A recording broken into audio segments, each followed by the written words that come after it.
Mobile torch ಬೆಳಕಿನಲ್ಲಿ KKRTC bus ಸಂಚಾರ ಪ್ರಕರಣಕ್ಕೆ ಸಂಬಂಧಪಟ್ಟ ಹಾಗೆ ಕಲಬುರಗಿಯಿಂದ ಚಿಂಚೋಳಿಗೆ ತೆರಳಿದ್ದ ಕಲ್ಯಾಣ ಕರ್ನಾಟಕ ಬಸ್ ಈಗ ಗ್ಯಾರಂಟಿ ನ್ಯೂಸ್ ನಿರಂತರ ವರದಿ ಬೆನ್ನಲ್ಲೇ ಕೆಕೆಆರ್ಟಿಸಿ ಅಧಿಕಾರಿಗಳು ಎಚ್ಚೆತ್ತುಕೊಂಡಿದ್ದಾರೆ.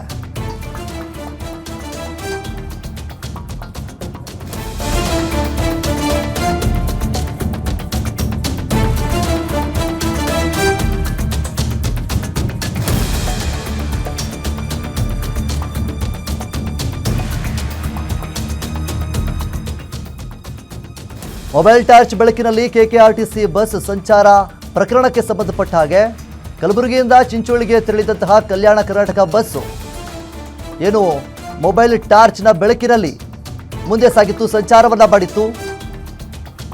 ಆ ಒಂದು ವಿಚಾರದ ಬಗ್ಗೆ ನಮ್ಮ ಗ್ಯಾರಂಟಿ ನ್ಯೂಸ್ ನಿರಂತರವಾಗಿ ವರದಿ ಮಾಡಿರುವಂತಹ ಬೆನ್ನಲ್ಲೇ ಕೆಕೆಆರ್ಟಿಸಿ ಅಧಿಕಾರಿಗಳು ಈಗ ಎಚ್ಚೆತ್ತುಕೊಂಡಿದ್ದಾರೆ. ಕೆಕೆಆರ್ಟಿಸಿ ಅಧಿಕಾರಿಗಳು ನಿರ್ಲಕ್ಷ್ಯ ತೋರಿದ್ರು. ಈಗ ಯಾರೆಲ್ಲ ನಿರ್ಲಕ್ಷ್ಯ ತೋರಿದ್ದಾರೆ ಅವರ 3 ಕೆಕೆಆರ್ಟಿಸಿ ಸಿಬ್ಬಂದಿಯನ್ನ ಅಮಾನತು ಮಾಡಿ ಆದೇಶವನ್ನು ಹೊರಡಿಸಿದ್ದಾರೆ.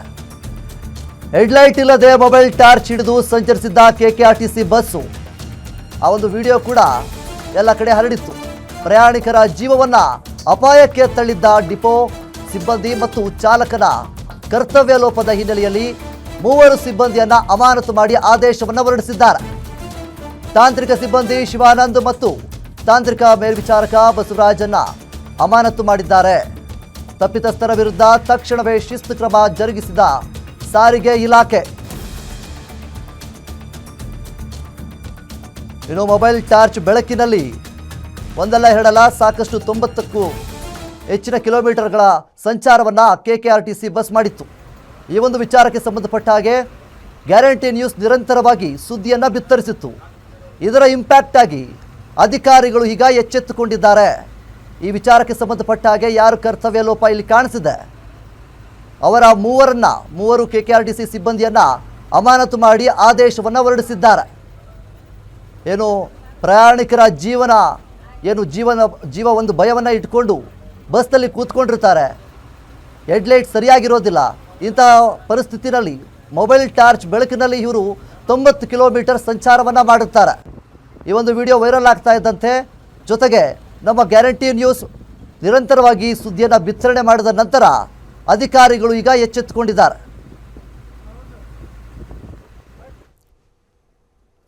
ಇನ್ನು ಈ ಬಗ್ಗೆ ಹೆಚ್ಚಿನ ಮಾಹಿತಿಯನ್ನು ನೀಡೋದಕ್ಕೆ ನಮ್ಮ ಪ್ರತಿನಿಧಿ ಶ್ರೀಕಾಂತ್ ನಮ್ಮ ಜೊತೆ ಇದ್ದಾರೆ. ಶ್ರೀಕಾಂತ್, ಈಗಾಗಲೇ ಮೊಬೈಲ್ ಟಾರ್ಚ್ ಬೆಳಕಿನಲ್ಲಿ 90 ಕಿಲೋಮೀಟರ್ ಸಂಚರಿಸಿದಂತಹ ಬಸ್ಸು ಆ ಒಂದು ವಿಚಾರಕ್ಕೆ ಸಂಬಂಧಪಟ್ಟ ಹಾಗೆ ಗ್ಯಾರಂಟಿ ನ್ಯೂಸು ಸುದ್ದಿ ಬಿತ್ತರಿಸಿದ ನಂತರ ಈಗ ಇಂಪ್ಯಾಕ್ಟ್ ಆಗಿದೆ. 3 ಕೆಕೆಆರ್ಟಿಸಿ ಬಸ್ ಸಿಬ್ಬಂದಿಗಳನ್ನು ಅಮಾನತು ಮಾಡಿದ್ದಾರೆ. ಇದ್ರ ಬಗ್ಗೆ ಇನ್ನೂ ಏನಿದೆ ಡೀಟೇಲ್ಸ್? ವಿನೋದ್, ಏನಂದ್ರೆ ಮೊನ್ನೆ ಅಷ್ಟೇ ಕೆಕೆಆರ್ಟಿಸಿ ಬಸ್ನ ದುರವಸ್ಥೆ ಕುರಿತು ಗ್ಯಾರಂಟಿ ನ್ಯೂಸ್ ನಿರಂತರ ಸುದ್ದಿ ಪ್ರಸಾರ ಮಾಡಿತ್ತು. ಏನು ರಾತ್ರಿ ವೇಳೆ ಲೈಟ್ ಇಲ್ಲದೆ ಹೆಡ್ಲೈಟ್ ಇಲ್ಲದೆ ಬಸ್ ಅನ್ನ ಚಲಾಯಿಸಿರುವುದು ಸಾಕಷ್ಟು ಆಕ್ರೋಶಕ್ಕೆ ಕೂಡ ಕಾರಣವಾಗಿತ್ತು. ಈ ಕುರಿತು ಗ್ಯಾರಂಟಿ ನ್ಯೂಸ್ ನಿರಂತರವಾಗಿ ಸುದ್ದಿ ಕೂಡ ಪ್ರಸಾರ ಮಾಡುವ ಮೂಲಕ ಕೆಕೆಆರ್ಟಿಸಿ ಅಧಿಕಾರಿಗಳ ಕಣ್ಣು ತೆರೆಸುವ ಕೆಲಸವನ್ನ ಮಾಡಿತ್ತು. ಇದೀಗ ಕೆಕೆಆರ್ಟಿಸಿ ಅಧಿಕಾರಿಗಳು ಗ್ಯಾರಂಟಿ ನ್ಯೂಸ್ ಸುದ್ದಿ ಬೆನ್ನಲ್ಲೇ ತನಿಖಾ ತಂಡವನ್ನು ರಚಿಸಿ ಇದೀಗ ವರದಿ ಪಡೆದು ಕೆಕೆಆರ್ಟಿಸಿ ಬಸ್ ಚಾಲಕ ಹಾಗೂ ತಾಂತ್ರಿಕ ಸಿಬ್ಬಂದಿ ಸೇರಿ ಒಟ್ಟು 3 ಜನರನ್ನ ಅಮಾನತು ಮಾಡಿರುವಂತದ್ದು. ಏನು ಕಲಬುರಗಿಯಿಂದ ಚಿಂಚೋಳಿಗೆ ತೆರಳುವಂತಹ ಬಸ್ಸು ರಾತ್ರಿ ಕೊನೆಯ ಬಸ್ ಆಗಿತ್ತು. ಆ ಬಸ್ ಸರಿಸುಮಾರು 80 ಕಿಲೋಮೀಟರ್ ವರೆಗೂ ಸಂಚರಿಸಿತ್ತು.